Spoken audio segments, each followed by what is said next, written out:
The two finest superheroes that the DC Universe has ever known are back at it with a brand new ongoing series, though this time in the not too distant past, for this takes place in the early days of both Batman and Superman teaming up to deliver justice. But what happens when the villainous Metallo injects Superman with red kryptonite?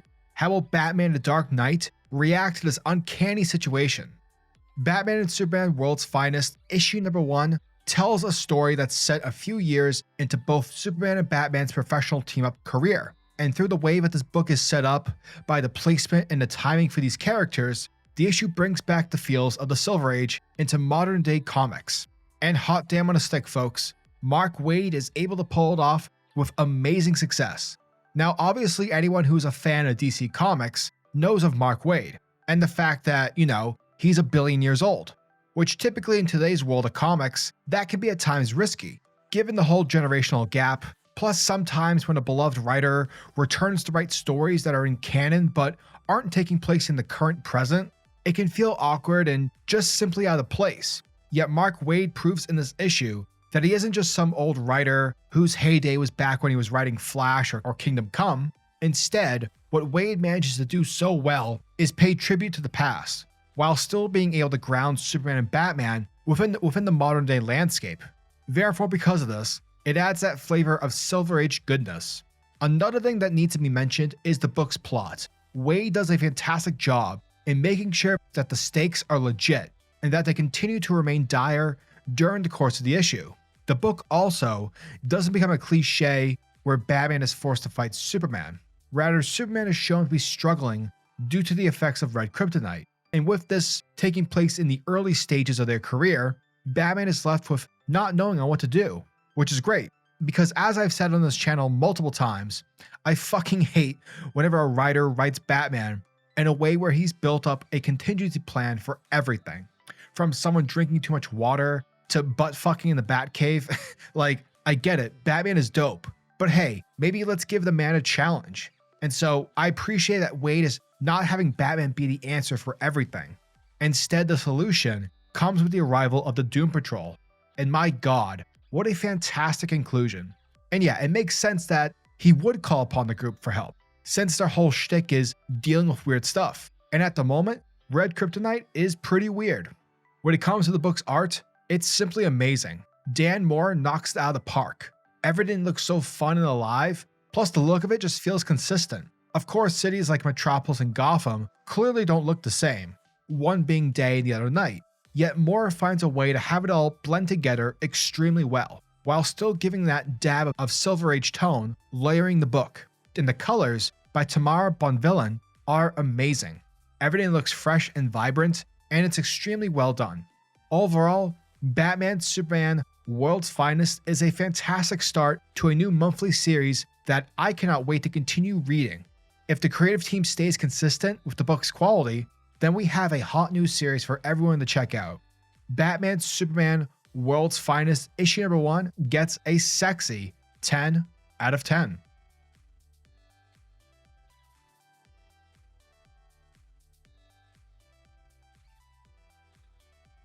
Our story picks up in the not too distant past, within the city of Metropolis, the city of hopes and dreams. And on this lovely majestic day, the villainous Poison Ivy is laying siege across the city via her monstrous plants and vines.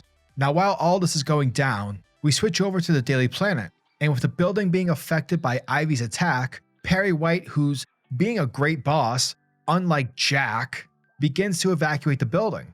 However, it's here where Lois Lane doesn't know where Clark Kent is. Now according to Ivy, the reason why she's attacking Metropolis is because, well, one, she's insane, but rather, the Green, according to her, rejects the sprawling urban city landscape of Metropolis. Plants need freedom, and this city is doing the Green the exact opposite. Therefore, unlike Gotham City, with Metropolis being bright and sunny, the Green will prevail.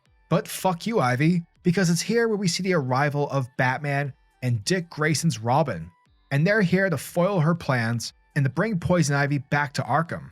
Meanwhile, Superman shows up to save a child from the plants, and after returning the boy back to his mother, Superman regroups with the other heroes, wondering on how he and Batman will deal with the situation.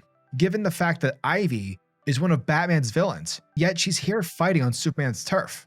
But sadly, things are about to get a whole lot tougher, because it's here where the villain Metallo shows up in Ivy's defense. Now, because kryptonite is the source which powers up Metallo's mechanical body, Superman begins to immediately feel the effects coming from Metallo. And with Batman and Robin getting captured by Ivy's vines, only to eventually destroy some of the plants in the process, which, causes her immense pain, thus allowing her to get punched in the face by Robin, Metallo makes his way over to Superman, taunting him, while also showing the hero his envy towards him.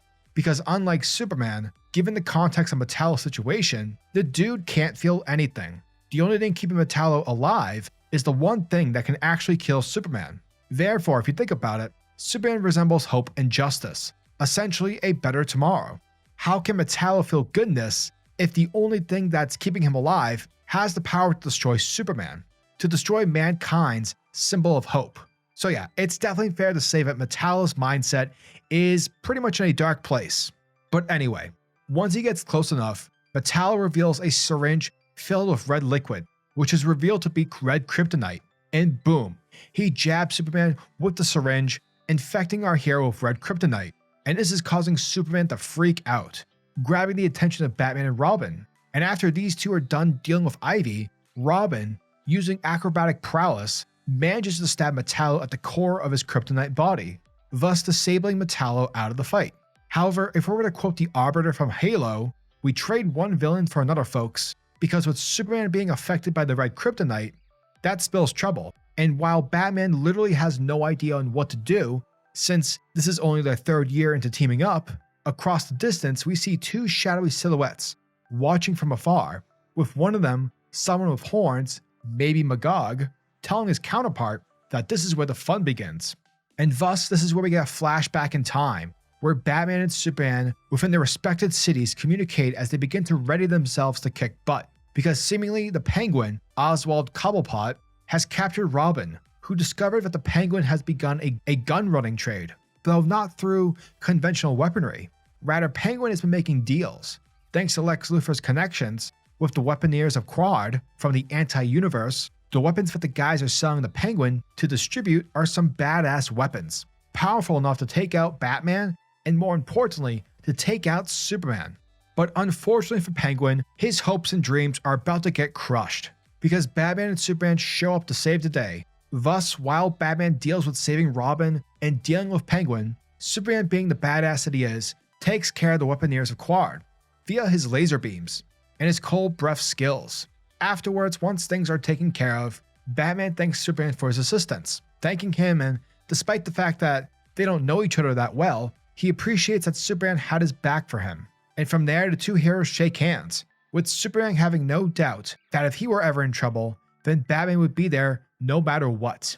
From there, we fast forward back to the present, with Superman still undergoing the pain and anguish from the results of the red kryptonite, and with the arrival of Lois and Jimmy, Robin explains the situation to them, that being Metallo injected Superman with red kryptonite. Now, one of the big issues that comes with this is how do you treat Superman? Because this whole red kryptonite nonsense is completely new for our characters. Even Batman doesn't really know what to do. Therefore, Batman passes through his back computer and begins calling for help. Meanwhile, we have Superman, who's trying his damnedest to control his body from freaking out. But just before Superman can freak out on Jimmy Olsen, Superman's whole body starts to turn into steel, and thus we see the arrival of the Doom Patrol. For Batman called the Doom Patrol for their assistance, because seemingly according to Batman, Dr. Niles Calder is a professional doctor who specializes in bizarre transformations, and the Doom Patrol themselves are some of his patients, such as Cliff Steele aka Robot Man, Rita Farr as the Elastic Woman, and Larry Traynor as Negative Man. For they're here to help and bring Superman to Niles so that he can find a way to help save Superman. But unfortunately, taming Superman is easier said than done, because eventually Superman is able to crack out of his metal cocoon, and he immediately begins going on a rampage, because from Superman's point of view, he's envisioning his villains in front of him. He truly thinks villains like General Zod and his minions, or that of Lex Luthor and his power suit, are roaming around Metropolis, doing whatever it is that villains do. But what Superman doesn't understand is that all of this is in his head. Basically, in the realm of drugs, Superman is having himself a bad hit, And after many lovely and fantastic panels drawn by Dan Mora, Superman eventually turns on Batman because Superman believes that Batman is Lex Luthor. But Batman is determined to make sure that his friend isn't confused, because we get ourselves a Winter Soldier moment where Batman tells Superman that he isn't Lex Luthor and that Lex wouldn't know your real name, Clark. And to put a cherry on top of it, he tells Superman that he will always have his back, no matter what. And thus, this seems to be the moment in time where Superman understands the concept of what he's doing. And once he lets Batman go, Negative Man makes his move, because Trainer is more than just some guy covered in toilet paper wrapping. He controls radiation, and if he concentrates hard enough, he can shift up and down the electromagnetic spectrum. Basically, he can radiate Red Sun. And bada bing, bada boom. Negative Man is able to knock out Superman, enough in order to transport him over to Niles Caller's mansion, where the Doctor can work his magic and attempt to fix him via medical science. And that, folks, was the end of Batman Superman World's Finest, issue number 1. And thank you guys for checking out my video, as it truly means the world to me. And as always, I'm your majestic sayer of words, Supercliff, and if you guys are new to the channel, then do me a solid by smashing that like and subscribe button. And also hit the notification bell so that you'll never miss out on an upload, and so that you'll always be kept up to date with your favorite top tier comics happening in the comic book world. Now tell me, what are your thoughts and opinions on this amazing, sexy issue? Are you guys excited for issue number 2? Let me know down in the comment section below. And until the next video, peace.